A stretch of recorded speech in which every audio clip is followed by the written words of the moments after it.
Oui, il est grand temps que, de partout dans le monde, que l'on concède que Medellín, c'est la capitale de la poésie.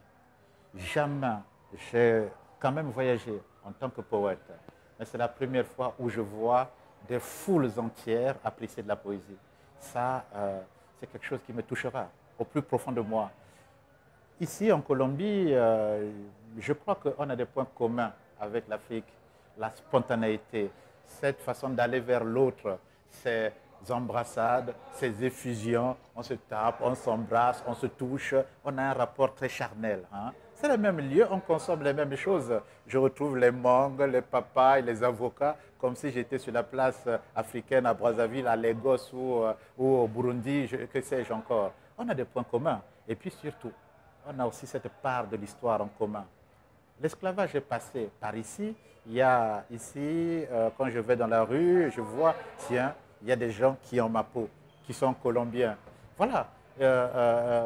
Avant de venir ici, il y a 3 ans, j'avais fait la rencontre de quelqu'un qui m'avait fait lire l'histoire des Palanqueros. Hein. Il y a Bencos, il s'appelait, le grand libérateur, hein, qui en 1600, je ne sais plus, 1605, qui avait libéré ce peuple des Palanqueros hein, contre l'invasion espagnole. Donc on a des points communs. Nous avons une histoire commune, malgré la séparation géographique.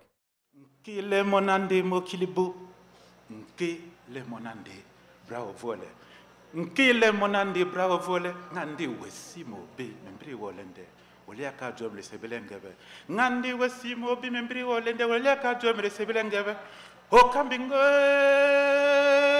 okamba ya yinga, ngandi watia makula motame monebida. Gracias, muchas gracias.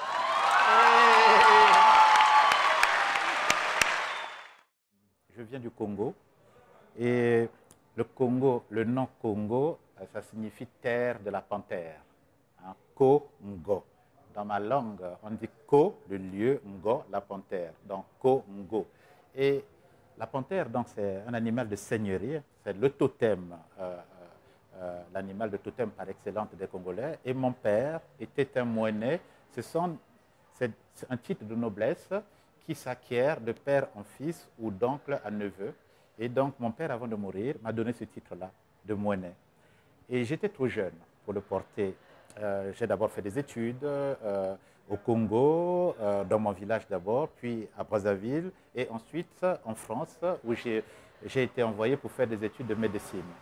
Et c'est lorsque j'ai terminé mes études de médecine que je repars au Congo, que je redécouvre que mon père m'avait donné l'essentiel, qui était ce titre-là. J'ai fait des études universitaires, c'est bien, mais le plus important était de reconquérir ce titre de moinet. On m'a redonné, on m'a initié, et donc désormais, je suis moinet Okunji. De la panthère pour aimer ses airs. Nul ne me fera croire, à moi né dans la savane, qu'une panthère se dévait de son pelage pour dissoudre dans l'anonymat toute trace de sa peau. Pourquoi et au nom de quel solde oserait-elle, samouraï des plaines, toujours debout dans la forêt du temps, toujours debout dans ton regard qui se mire aux ténèbres, Ngo, Nango, Nango, ton nom parallèle au sentier, Ngo, Minango, Minango, Césaire. La poésie, elle est essentielle. Je dirais que toute culture se fonde à partir de la poésie. La poésie, c'est le premier sentiment littéraire. Aucun peuple n'a pu se bâtir sans passer par la poésie. Voyez l'exemple des Grecs. On nous parle de Homère, hein, l'Iliade et l'Odyssée. On nous parle que c'était des Aèdes, ils chantaient avec leurs lyres, etc. On sait que Homère n'a pas été un poète, il n'a pas écrit hein, les textes homériens, mais il était un barde, un griot. En Afrique, on appelle ça des griots.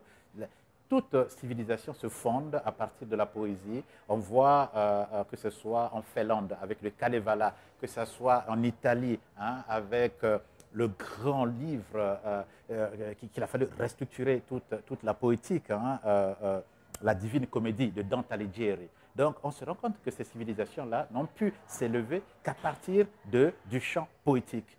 Aujourd'hui, nous avons des dieux grecs qu'on nous a laissés, Eros,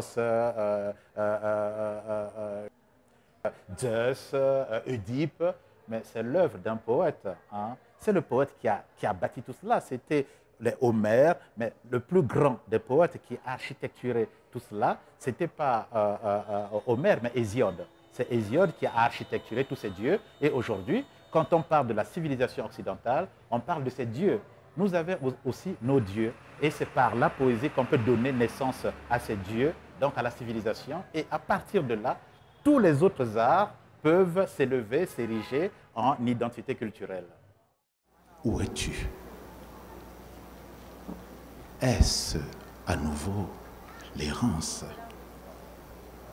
Faute de terre, le fleuve épouse la mer dans l'ensablement des âmes.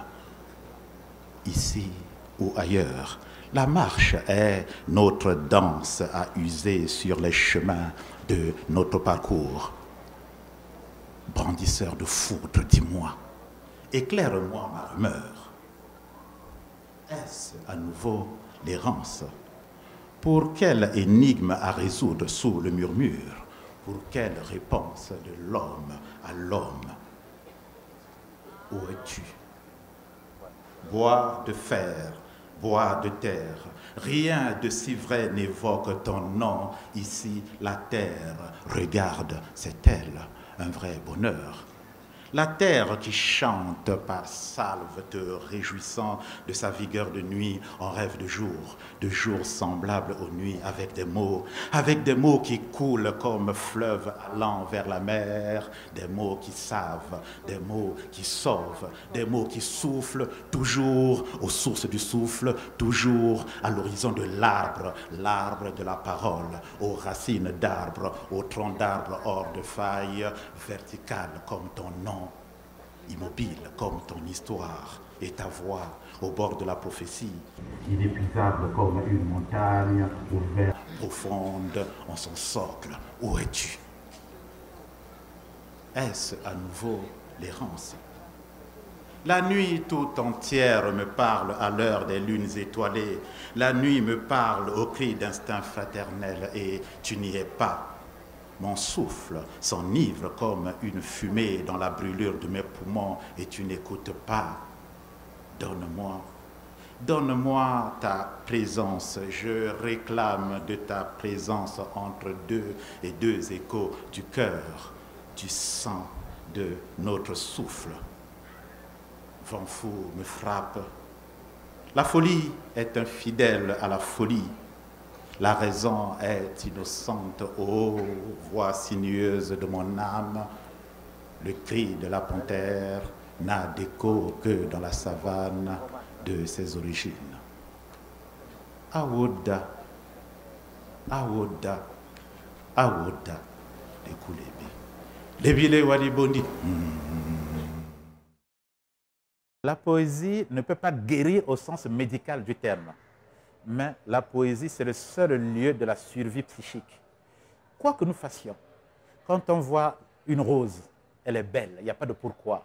Lorsqu'on lit un vers, il nous parle, ça nous donne la chair de poule. Donc c'est le seul lieu de la survie psychique. Si le jour où on balaie la poésie, on pourra avoir la meilleure technique médicale du monde, on ne pourra pas guérir l'homme. Le premier sentiment d'être au monde, je dirais le premier soin, le premier médicament de l'homme, c'est lui donner la beauté au travers la parole, au travers le chant, au travers cette part de la sensibilité. Il n'y a que la poésie pour faire réveiller le bruit du cœur. Hein. Nous sommes avant tout non pas des êtres d'intelligence, nous sommes avant tout des êtres émotionnels. Le cœur qui bat dans le langage de l'émotion. Mais cette émotion, c'est lorsque je te regarde, depuis que je suis arrivé, je te disais, ah, tu es une âme. Parce que quand tu me parles, je me reconnais, je peux te faire confiance, je peux m'asseoir. Qui n'a pas entendu la parole ne connaît pas la parole. Tu es un homme. Tu t'appelles Mamonome Heda. Une âme immense en toi respire l'amour du don de ton père. Ne t'obstine pas à tendre la main dans le flot des longueurs impalpables. La sueur de ton front a coulé en péril dans le fleuve de la déchirure. Qu'importe. Qu'importe le nom de la douleur. Qu'importe l'ivresse du souffle, ô mon fils. Que la haine s'efface de ton cœur, que la soif d'être au monde ne t'égare pas. Moi, j'aime beaucoup le mot sauvage. Je me définis parfois comme un sauvage, comme un barbare. Parce que lorsque je suis quelque part, là où tout le monde va dans le sens du vent, j'aime aller dans le sens contraire. Hein. Il y a une chanson française qui dit va là où le vent te mène. Non, il ne faut pas aller vers là où le vent te mène. Il faut aller à contre-courant. Parce que là où le vent nous mène, c'est généralement pour faire de nous des sujets qui sont tout simplement là pour satisfaire la quotidienneté qui, somme toute, bien sûr, est nécessaire. Hein. On a besoin de l'économie pour avoir une voiture, pour rouler, pour se protéger, mais il y a aussi cette part fondamentale de l'humain qui doit signifier à cette part du vent que l'importance, somme toute, n'est pas cela, n'est pas l'avoir. Il ne suffit pas d'avoir tout pour être heureux, mais encore faut-il savoir ce que c'est qu'être heureux avant de tout avoir. Moi, je pense que quand je quitterai la Colombie, c'est bien sûr, c'est magnifique lieu, c'est magnifique musée, donc je puise la part d'essentiel. Mais ce que je retiendrai, ce qui restera dans ma mémoire, c'est peut-être ces échanges qu'on a entre les âmes. Ah, voilà, un tel m'a dit ceci. Ah, j'ai vu un tel. C'est ça qui marque l'âme. C'est ça qui, au soir de ma vie, tu as été en Colombie, oui. Qu'as-tu vu? Ah, je me souviens d'un monsieur, je ne sais plus comment il s'appelle, il m'avait parlé comme ça. Voilà la part fondamentale qu'il faut préserver, n'est-ce pas?